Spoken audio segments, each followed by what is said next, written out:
Good morning mga ka-beauty cake, no? Medyo mala tayo ngayon kasi medyo may ubo tayo ngayon. Hindi tayo magandang okay yung ating lalamunan. Hindi na sundot. Charot. Ayan guys, no? September 2 na ngayon. So, ayan guys, I'm back. So make sure guys na may dala-dala kayong payong bago kayo umalis ng bahay nyo.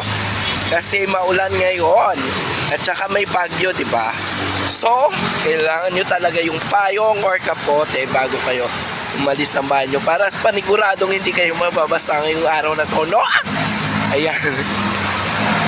So, para may effect yung aking boses, no? Guys, ganyan talaga. So, I'm back guys. More days to go na lang. I'm back na. Sana mabalik na ni Daddy Mets ang aking power attraction. Yan guys. Thank you so much guys sa mga non-followers and followers ko. Kahit ni-restrict tayo ni Daddy Mets, yun pa rin. Pero inasahan ko na talaga mag-red ang dashboard ko. So dalawa nang nag-red. Pero pagtrabawan na naman natin yan, no? Soon na matanggal ng Daddy Mets ang ating restriction. So, 1 week na lang more. Thank you din sa mga lahat na sumuporta sa akin sa aking TikTok account, guys, no? Thank you, and then for winning